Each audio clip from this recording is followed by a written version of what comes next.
Hello everybody and welcome to the new series of Mount and Blade with me, Knee-High Hobo.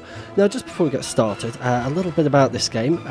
It's a medieval combat simulator made by a company called Tale Worlds Entertainment, and it's available on Steam, but also I'm going to pop a link in the description as well, so you can go check out their website and have a look at some of the other titles that they've done.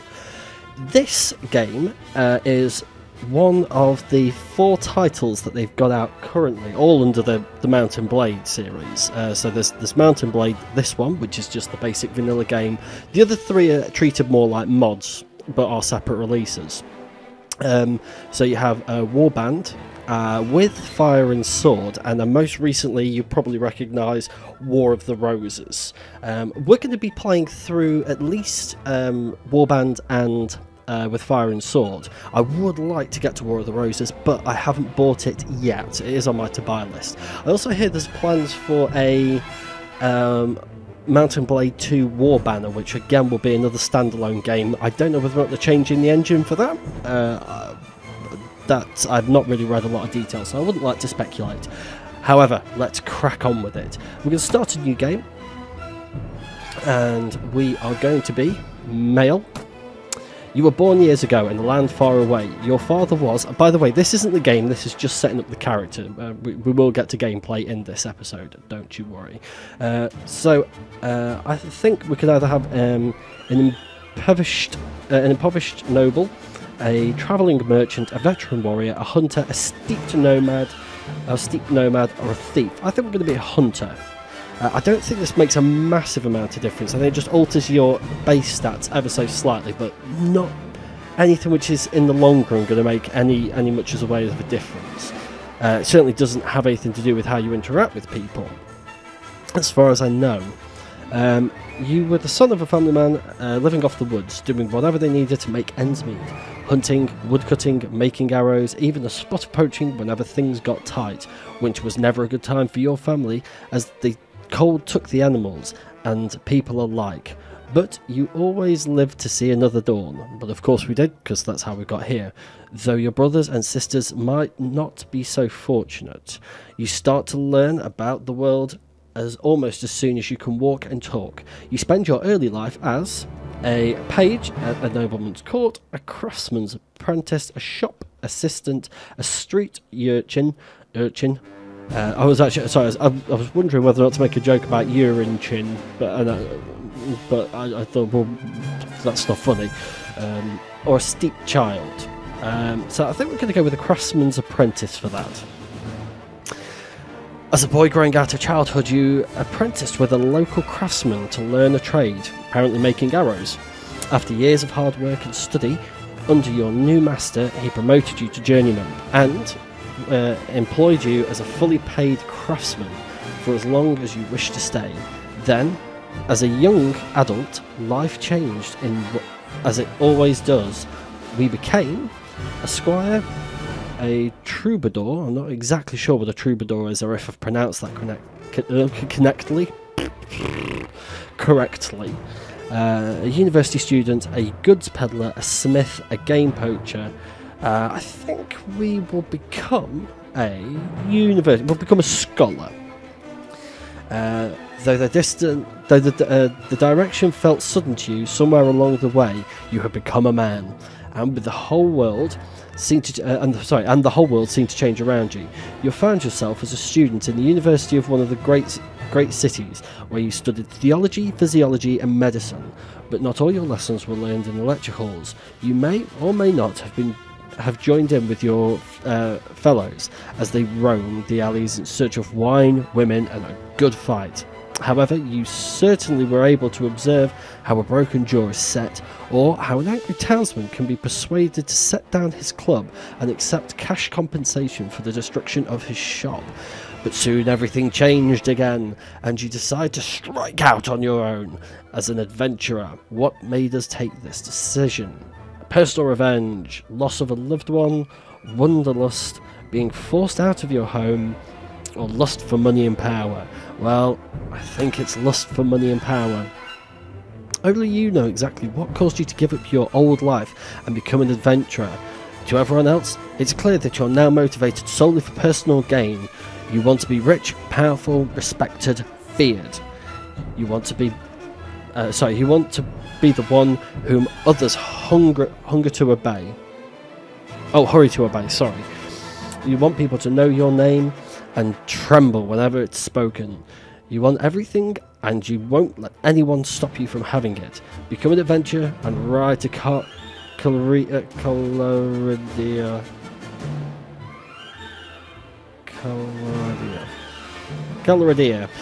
That's going to happen a lot. There's a lot of odd pronunciations here, so it's going to be slow pronunciation. It's going to be like listening to a child learn to read for the first time for a few of these. So we will have it realistic, no quitting without saving.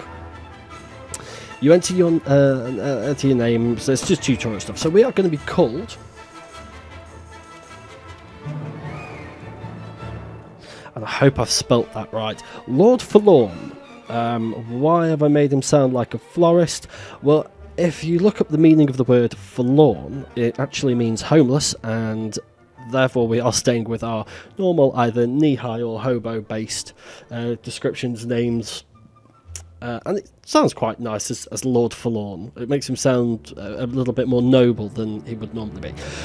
So down here, first of all, you have your attributes. These are base stats for these skills. And strength has a little bit of a transfer into this, in as much as it's an attack strength as well as everything else. So just, what we can do with this is, I'll tell you what I'm going to do, is just bang everything in strength, because I'm going to show you what I'm going to do in a minute. Oh, at the top here as well, we've got level 1, health 47, experience 129, and next level at 600. So this is a bit of a Pokemon set out telling you how long it is before you level up. But if we hover over these, in this top right hand corner here, you'll see some writing. So strength, every point added is a +1 to hit points. The following skills cannot be developed beyond 1/3 of strength: Iron Flash, Power Strike, Power Throw, and Power Draw. Basically these top 4 here. Agility increases weapon speed by 0.5%. That's always quite useful. That will take care of, again, same thing, can't be developed beyond 1/3 of your base stat of agility. Weapon Master, Shield, Athletics, Riding, Horse Archery, and Looting. Looting's useful, as is Horse Riding. Intelligence. Now, actually, intelligence carries a secondary use, which I'm going to show you in a minute, and that's why I banged all the points into strength. But that has an effect on the trainer, tracking, tactics, pathfinding, spotting, inventory management, wound treatment, surgery, first aid, engineering, and precaution. Persuasion. Sorry, I couldn't read that properly. I thought it said persecution. And lastly, the charisma, which is of prisoner management, leadership, and trade. And of course, we have these ones down the middle and the skills. Iron Flash, which is basically your hit points. Power Strike, Power Throw, Draw, Weapon Master, which you are capped to how much you can learn a particular weapon. So that's always good to stay ahead of, because you'll see why that's good to stay ahead of. Shield stops the decay rate. I'm never really particularly interested in that, because shields reset themselves between battles anyway. Athletics is how quickly you move. Riding is the quality of the horse you can have. Horse archery is basically horseback shooting. Looting is how much you gain at the end of a battle should you win. Trainer is how much your troops gather experience overnight without going into combat. Tracking is how far ahead you can see other units and bandits and animals and so on and so forth moving. Tactics, starting party advantage. I've never really invested in that, so I don't know.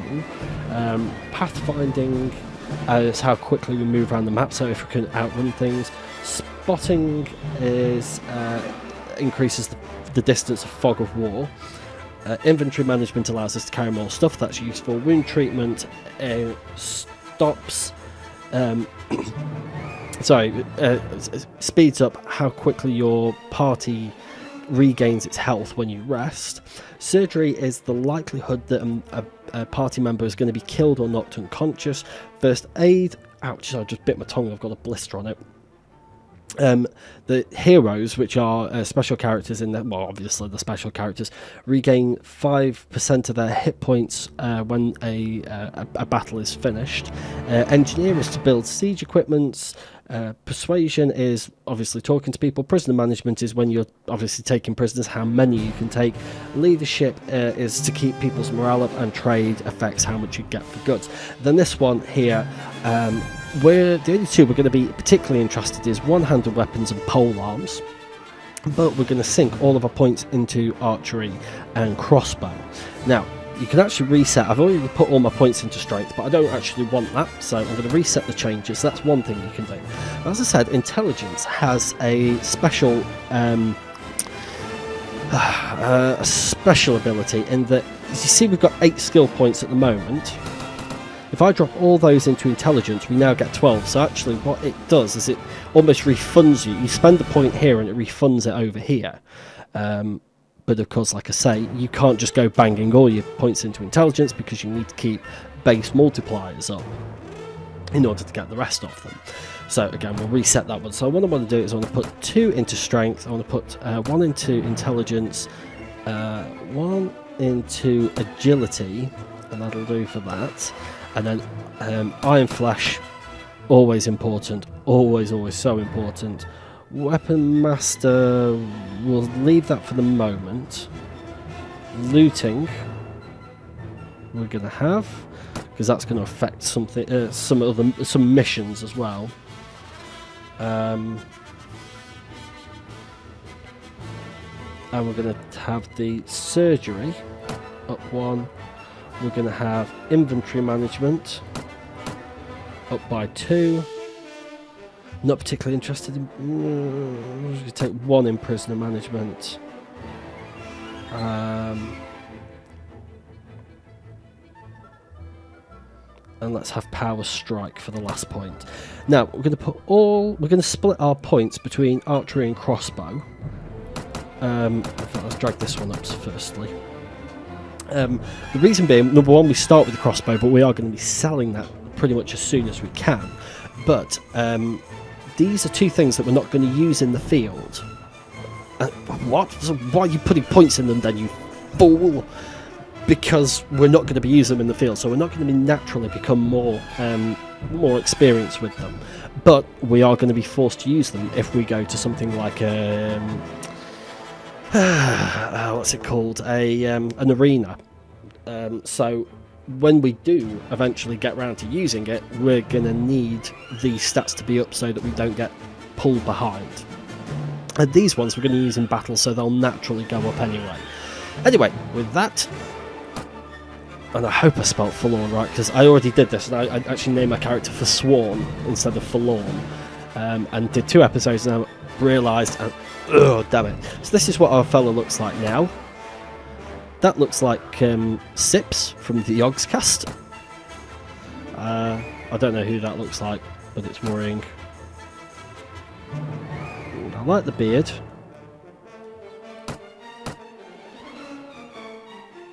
Actually, I've changed my mind about the beard. Yes, homeless man, hair colour. I'm going to make him old and dirty looking with some wisps of white in there and some nicotine stains around his lips. The rest of this, though, I'm not going to worry about. We've spent long enough on this introduction as it stands. So this is Lord Forlorn. We're never going to see his face anyway. It doesn't really make a huge amount of difference. In fact, actually, even the back of his head isn't going to matter too much. Once we get a hat, you arrive at Caloridia, a land torn between rival kingdoms, battling each other for supremacy, for supremacy, a haven for knights and mercenaries, cutthroats and adventurers, all willing to risk their lives in pursuit of fortune, power, or glory.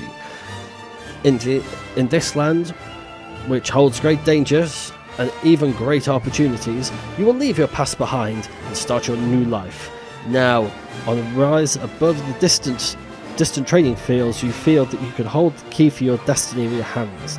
Feel free to choose as you will what the course awaits you. So we're going to start by Well, this is the map, what it looks like. As you can see here, we have some yellow people. And we have some in the distance there, you may be able to just see. Some blue people. And some orange people. Atsuno. There you go, there's some orange people. And there's some green people.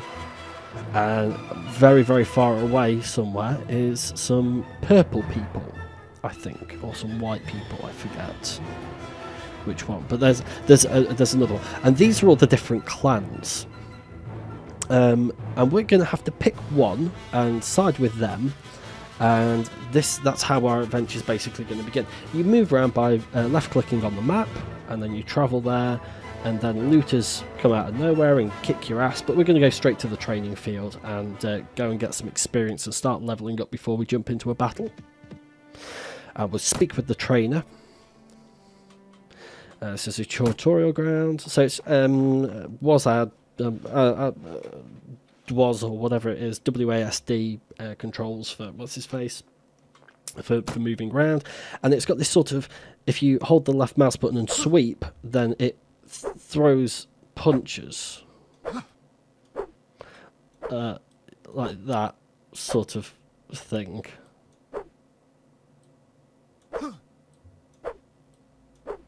Oh, it's inverted, that's why. Yeah, I was struggling. And then if you right mouse button, you block. So let's speak to the trainer. Good day to you, lad. You look like another adventurer who's come to try his chances in these lands. Well, trust my word, you won't be able to survive long here unless you know how to fight yourself out of a tight spot. Thank you for your advice. This place looks like a training field. Maybe I could learn how to fight here. Indeed you can. I am a veteran soldier.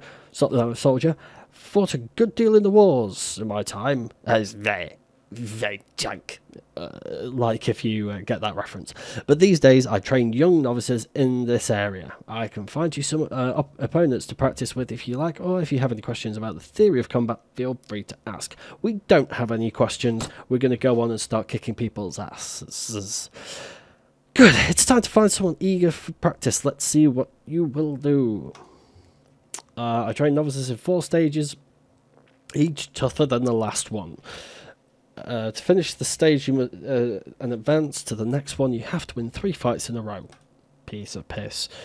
Your next opponents will be 3 novice fighters. You need to win 3 or more fights in a row to advance. Are we ready? Yes, we are. Here you go. Excuse me. Here you go then. Good luck. So, there we go. We're going to clobber this son of a bitch to the ground. Nice and easy. 3 hits, win. Spacebar to jump.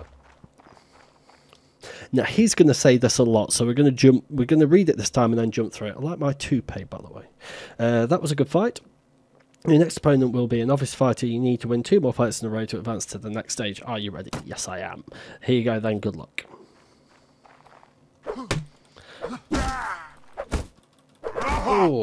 Oh, he got a good one on me there. Excellent. And you see, each time that we beat someone, we get a little bit of experience as well. And that was a good fight. Your next opponent will be a novice fighter. You need to be 1 more. Here you go then, good luck. So like I say, he's just going to repeat himself a lot. Get on the floor.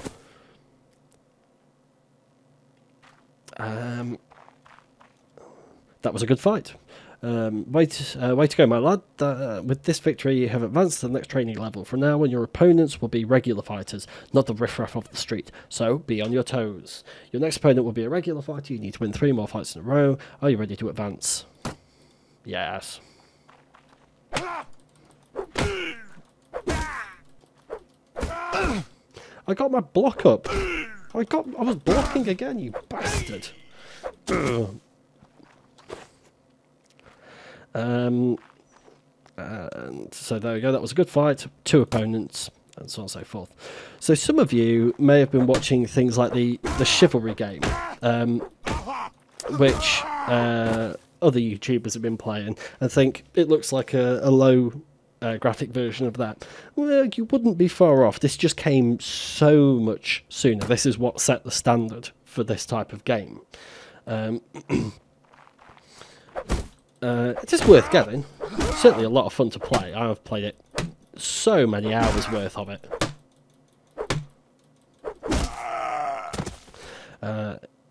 Yeah, I definitely dropped the coin on this one. Because I don't know whether or not Chivalry actually has a single-player campaign. You can play multiplayer on this as well. In fact, that's apparently what most people buy it for. I've actually never tried the multiplayer, so I don't know. So I don't know what it's like.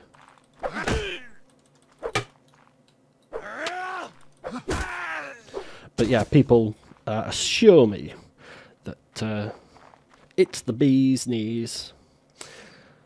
So we've now got veteran fighters, and then after this we have to fight champions.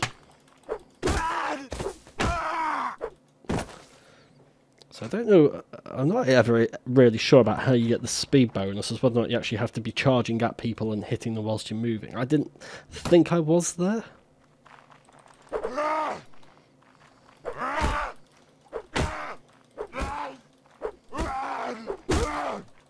Oh, I caught that one square to the face.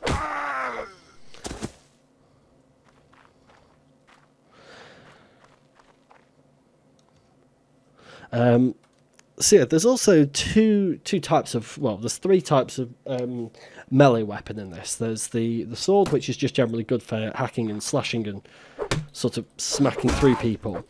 Then there's the club type weapons, like the quarter staffs and obviously clubs, which are used for knocking people unconscious and getting prisoners, and then you can sell those to slave merchants. And oh, we're on to the champions, by the way. And then there's the axes, which you use to break through people's shields. But you see that orange writing there as well, it says proficiency to polearms gone to 27. That is what I mean about that we don't really need to put any points into it, because we're going to go up organically with those ones. Of course, there is one type of weapon I forgot, which is going to be heavily used in this Let's Play. A second that I can get it, and that's the lance. You can go around and recruit an army, which we'll be doing as well. And you can either do that by recruiting mercenaries or by training farmers and people you find as you go around.